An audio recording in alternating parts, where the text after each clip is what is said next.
My parents didn't invite me and my kids to Christmas. Mom said, your brother is bringing his girlfriend to meet the family.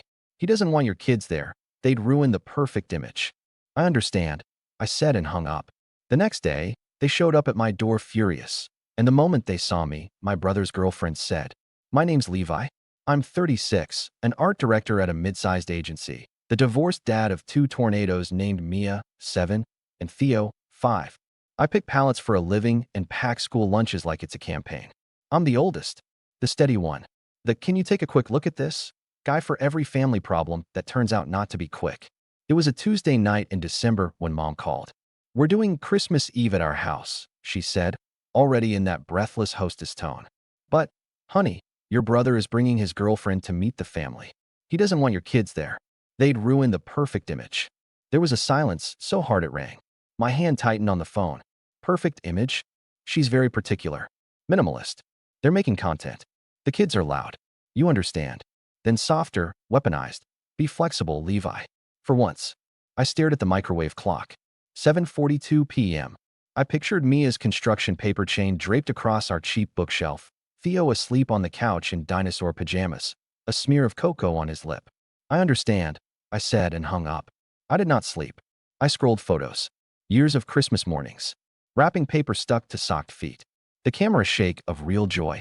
I thought about image. How my job is to make things look good without lying. How different that is from erasing the messy parts so you look better. The next morning, a text from Dad. Don't take this personally. By noon, they were on my porch anyway. Mom, Dad, my brother, and the girlfriend. No heads up. Just the doorbell and a blur of winter coats. Mom's face was tight enough to snap. I opened the door. Zach, my brother, looked like a plug-in. Boyfriend V2, festive. The girlfriend stood a half step forward. Perfect hair, perfect beige coat, phone in her hand. She looked me up and down, then at the paper chain behind me. So, she said, voice bright and flat, you're the one who keeps ruining the family brand. It didn't start with Christmas. It never does. I've been reliable since 19. When Dad's contractor forgot to pull permits and the fine hit, I covered it.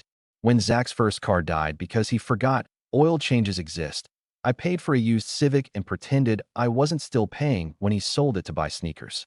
I built my career on deadlines and mood boards, and built their emergencies into my calendar like holidays. When I got married, they showed up with opinions. When I got divorced, they showed up with silence. But the kids, my kids, brought me back to center. Two small people who think sprinkling sugar on toast makes it cake. My custody is 70/30ths. Christmas Eve falls on my week this year. I'd already bought a pre-lit tree because the real ones make me itch. Zach is 32 and permanently soft-launched. He posts close-ups of watches he can't afford and quotes about grinding at 5 a.m. He never looks tired. That's because other people do the grinding. Mom says he's entrepreneurial. Mostly, he texts, bro, quick favor? I design things for a living. Guess who designed 3 logos for Zach's brands? Guess who built his Shopify, patched his product photos, and retouched his girlfriend's candid street shots so the trash bags in the background vanished? You're so good, they said. We'll pay you once it takes off. It never took off. But my photo credit vanished like the trash bags. Money talk in our family always wears a costume. We call it helping out, being there, just until payday. The biggest costume is family. If you say no to family, you're cold. If family says no to you, you're dramatic. 2 months before the no kids Christmas, I got a text from Mom. Could you add us to your phone plan? Ours is getting too expensive. I did the math, saw the auto pay, added them. It wasn't just phones. Netflix, then Hulu, then Dad's iPad on my Apple Music. It's just streaming, Mom said. You don't even notice. I noticed. I noticed when my Adobe Creative Cloud bill doubled, and I realized Zach had logged into my account on his laptop to download Photoshop for a quick flyer. I noticed when he sent me an InDesign file that still had my account's stock image watermark all over it. I noticed when a $218 charge for a premium template bundle hit my business card at 3 a.m., and the vendor's invoice matched an email forwarded from Zach at zk-collective.io. Accident, he said. I thought it was still the free trial. I sent him a screenshot of the charge. He heart-reacted it. Meanwhile, Mom liked to rehearse a story about fairness. We supported you in art school, she'd say. I worked nights to pay for art school. They gave me a suitcase and a brilliant speech. Support came in the form of Christmas leftovers wrapped in foil, dropped off at my dorm like a performance. The girlfriend. Her name is Brooke, because of course it is, slid in around Thanksgiving. Blonde, smartphone, smart mouth. I met her once at a brunch where everyone ordered air and she cut pancakes into geometries for the camera and didn't eat. She told me she was a creative director for a candle brand that only sells one candle at a time for $89. I asked what the scent was. Clean. Okay. Brooke believes in neutral palettes and kids only in muted clothing. Mia wears a neon unicorn hoodie like it's armor. Theo thinks socks are optional. My house photographs honest. Brooke called it chaotic. Zach called it not on brand. Mom called it something to work on, honey. When Mom delivered the Christmas news, no kids, because perfect image, I could hear Brooke in the room, coaching. We're doing a white-on-white table. The kids will touch things. As if touching is a crime. I said, I understand, because I've learned if you fight in the moment, they turn your anger into the problem. If you go quiet, you get a minute to breathe. The next morning on my porch, the four of them looked like a board meeting. Mom went first. You made me feel terrible last night, she said, like I'd slashed her tires. I said 2 words, I said. That's the problem, Dad added. You're always withholding. Family needs communication. Zach adjusted his watch. Bro, it's one Christmas. We're trying to land a partnership. Brooke lined up a photographer, a food stylist, the whole thing. It's our shot. Kid noise ruins content. You can drop the kids at Dad's while you come through. They're my kids, I said. Christmas with their dad is not a negotiable aesthetic. Brooke stepped in, voice pleasant. We're building something. You're an art director. You get it. The feed has to feel cohesive. I looked at Mom's eyes. Calculating. There's also a budget, she said, finally revealing the real thing. We're spreading ourselves thin. Hosting is expensive. We'd appreciate help. You've always been generous. There it was. How much? I asked. Don't be crass, Mom snapped. Then, 2,000 would take the pressure off. Food, florals, maybe a small stipend for the photographer. We want to do it right. And we want you there, Dad added quickly. Just you. Without the kids, Brooke echoed.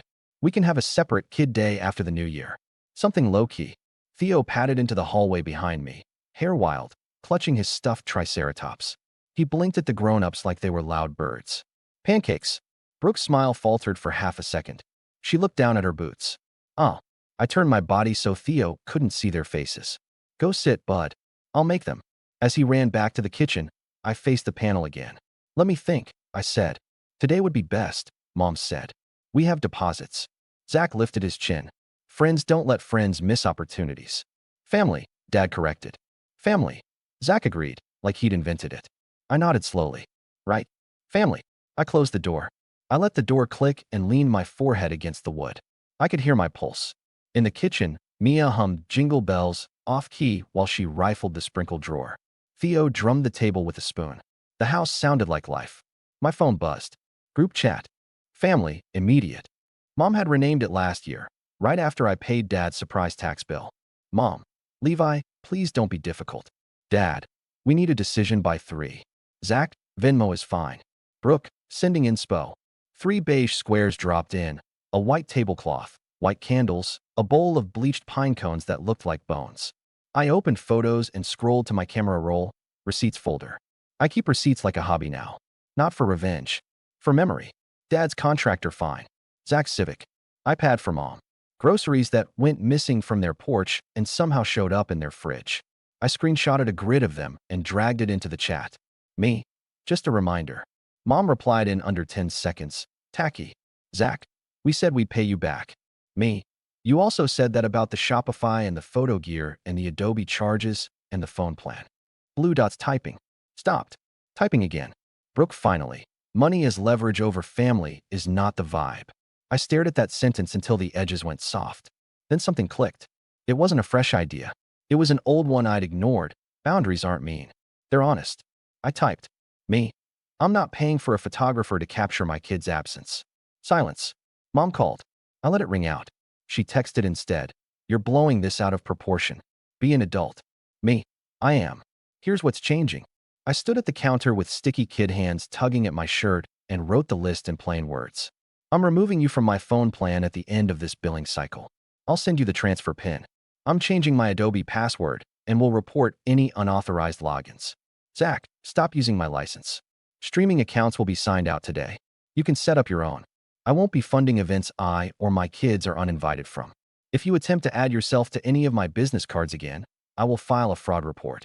I hit send. 3 dots. Then Dad. Threats. Me. Boundaries. Zach, dude. Over $2,000.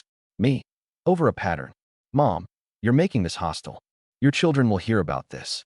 I looked at Mia's face, dusted with powdered sugar, and felt something steady inside me. No, I said out loud to the empty room. They'll hear I protected them. The doorbell rang again. I opened it.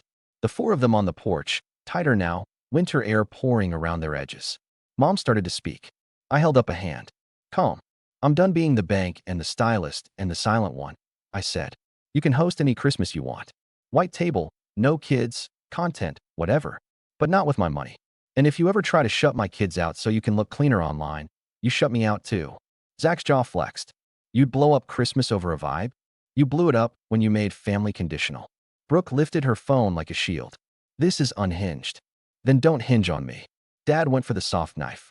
Levi, son, think of the bigger picture. I am, I said and closed the door. It's wild how quiet a house feels after a hard boundary. Not sad quiet, just clear. Like when a client finally approves the layout and the noise in your head stops. I made pancakes. Mia overdid the sprinkles. Theo insisted on a Christmas dinosaur made from banana slices, and Ms. We watched the terrible claymation special from the 70s because the snow looks like shredded coconut. We cut paper snowflakes that looked like amoebas. The kids were louder than any content could bear, and it sounded like safety. My phone became a slot machine.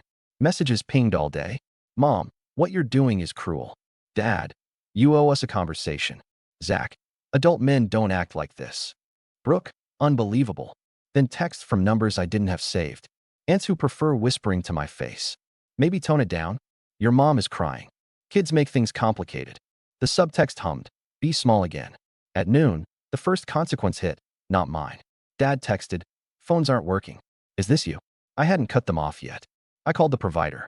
Turns out Zach had ordered an iPhone upgrade on my account at 3 a.m., and the SIM transfer auto-deactivated Mom's device.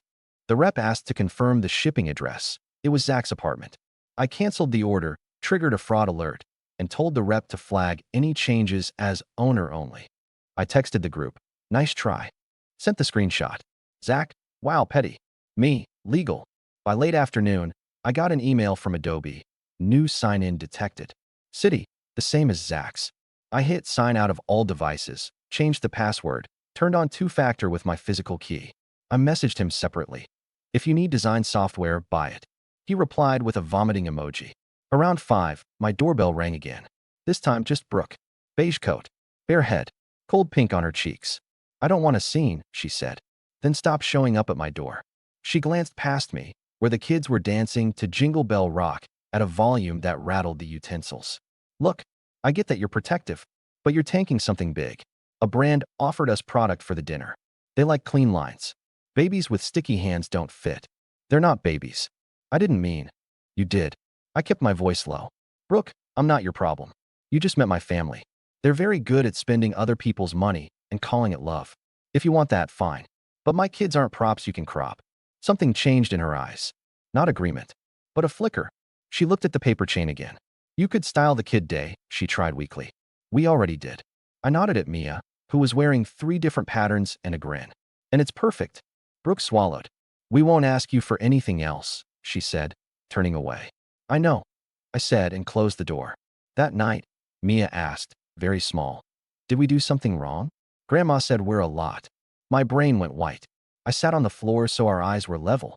You were loud, I said. And silly. And brilliant. And not for anyone's brand. Someone made a grown-up choice that wasn't kind. That's on them. She nodded, thinking, then climbed into my lap. Theo crawled across the rug like a lizard and piled on. We became a kid heap. I breathed into the tangle of their hair and made a new rule in my bones. The second someone makes them think their bigness is a flaw, we're done with that someone. Far away, at the white-on-white dinner, Mom posted a story of candles I couldn't watch because I'd removed myself from following months ago.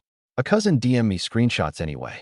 The table looked like a hospital woke up and decided to be festive. Zach gave a toast. And there, in the reflection of a serving spoon, were the empty spaces where kids would have stood on tiptoe to blow out candlelight. The next day, the money part arrived, late and dramatic, like it always does. Mom called first thing, voice pitched to martyr. We had to put the catering on our credit card because you wouldn't help. The bank flagged it. We're over limit. I'm sorry you planned something you couldn't afford. You'll reimburse us for the difference, she said, as if that's what sons do when parents can't math. No. She inhaled sharply.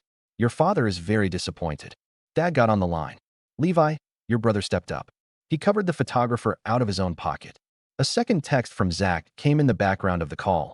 A screenshot of a pay now request he'd sent me for $1,850. Memo. Christmas team support. Your share. I laughed. I couldn't help it. I'm not joining your co-op, I said. You'll regret alienating your family, Dad said low. I regret the time I didn't spend with my kids because I was fixing your problems. Click. They hung up. By noon, Mom's friend, the one who treats drama like cardio, posted a Facebook status about ungrateful children who abandon their elders. Another cousin sent me a DM. You okay? People are wild. Then, also, Zach tried to borrow my camera, and when I said no, he said you owe him for the brand work you did for free. He said he's invested in your career. I sent her a single skull emoji. At 3, a different knock. Not Brooke. Not my parents. Aunt Linda, the family's quiet rebel, with a bag of gingerbread and a look I haven't seen on a relative in years. Respect. I told your mother she was out of line, she said, slipping off her boots. She said you were cruel. I said you were right. She handed Mia the gingerbread and Theo a pack of glow sticks. Merry Kid Christmas. She stayed for an hour. She didn't fix anything or ask me to. She listened. When she left, I stood on the porch in the early dark and realized I felt light. Not happy. Not yet. But unhooked. The practical stuff came next. I moved my business account to a new bank and closed the card Zach had figured out how to use online through saved autofill. I put a credit freeze on. I removed my parents from my phone plan and sent them the transfer pin like I promised. Mom wrote, "We can't figure this out," and I replied with a screenshot of the provider's step-by-step. Dad wrote, "We're old," and I wrote, "You're capable." They didn't like that. I took a trash bag and cleared the closet of every favor that had become expected. The spare iPad, the DSLR Zach borrowed, the ring light Brooke left here after the brunch. I put them in the car and drove to their house and left the bag on the porch with a note. Returning your stuff. Please return my piece. A neighbor saw me. Merry Christmas, he said. Working on it, I said. That night, while the kids slept tangled in one bed because it felt safer, I opened the laptop and made a private folder called Evidence. Not because I planned to go to war, because clarity beats gaslighting. Screenshots, dates, charges, the $218 template bundle, the iPhone order, the pay now request, the perfect image, text. I didn't need to send it to anyone. I needed to see it all in one place, and no, I wasn't imagining a pattern. On Christmas morning, Mia woke me at 6:03 a.m. with a whisper scream. Snow. It wasn't sticking. It was wet and half-hearted. We still ran outside in pajamas and boots. Theo licked a snowflake off the mailbox and declared it minty. I made cinnamon rolls that came out uneven and perfect. We opened presents slow. No content. I took 2 photos for me. Around noon, a final text from Brooke. For the record, I didn't know about the money asks. That's not my lane. I'm sorry about the brand comment. I said something that wasn't kind because I panicked about being liked. Then, I'm rethinking some things. I typed and deleted 3 drafts. I ended with, good. January is always gray where we live. It's the month the light goes thin and you learn what you kept from December besides receipts. I kept 2 things, a clean calendar and a clean conscience. Mom tried 3 more times. Sunday dinner to talk this out. Your father misses you. We need to set expectations moving forward. All of it sounded like project management, not care. I replied once. When you're ready to apologize to my kids for making them feel like a problem, we can talk. Not before. Silence. Zach posted a carousel of the white-on-white dinner with a caption about grinding with my day one and a prayer hand emoji. Comments said goals. I scrolled past. He texted me a week later. Brooke and I are taking a break. You happy? I stared at it until it shrunk. Then I put my phone face down and built a Lego spaceship with Theo that looked like a toaster with wings. At work, I stopped staying late to vacuum other people's messes because I realized I'd been rehearsing the same role everywhere. I trained my junior designer instead of just fixing her files at 11 p.m. I said, no rush, when a project manager tried to turn a preference into a deadline.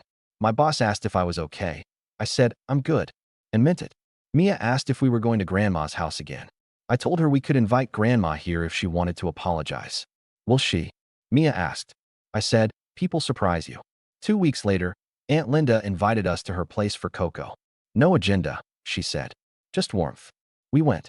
She had mismatched mugs and a puzzle missing 4 pieces and a dog that sheds like it's his job. It felt like a life you can trust. On the drive home, the kids sang. Off-key, messy, great. The last thing I did was small and huge. I printed a sheet of paper and taped it inside my kitchen cabinet where we keep the bowls. It's just a list. I don't pay to be treated badly. My kids are not negotiable. No is a complete sentence. Family is a verb. I read it every morning. On days I forget who I am to them, it reminds me who I am to me. A few nights ago, Dad finally texted. Your mother wants to try again. Sunday. Bring the kids. I breathed. Then, we'll come by for an hour. If anyone mentions image or asks for money, we leave. He wrote, fine. No emoji. Progress disguised as grumpiness. We went. Mom had clearly practiced sorry in the mirror. It came out stiff and real enough. She knelt to Mia and Theo and said, I made a mistake. Not if, not but, just the sentence. I watched their faces. They forgave her instantly because they're kids and their default setting is open. I let my shoulders drop 1 inch. Zach wasn't there. Mom said he was busy. I didn't ask. We stayed for exactly 1 hour. We ate dry cookies. We took home leftovers we actually wanted. When Mom started to hover and ask around family trips and budgets, I stood, smiled, and said, we're heading out. No scene. No lecture. Just the line. We left at 59 minutes, because sometimes you keep promises to yourself with a timer. At bedtime, Mia asked what the moral of Christmas was this year. She asks it about everything, like life is a fable and I'm old man owl. I tucked her in and thought about candlesticks and pay now requests and paper chains and banana dinosaurs. The moral, I said, is that love isn't a filter. It's messy and loud, and it doesn't ask you to shrink. If someone says you have to make yourself smaller to fit in their picture, you get a new frame. She nodded like this was obvious. And we're keeping our paper chain up till March, she said. Deal, I said. I turned off the light. The house hummed. Not perfect. Ours. I stood in the doorway for a second longer and let the quiet settle. Then I went to the kitchen, opened the cabinet with the bowls, and read the list again like a prayer I finally mean. I don't pay to be treated badly. My kids are not negotiable. No is a complete sentence. Family is a verb. I'm done being anyone's brand.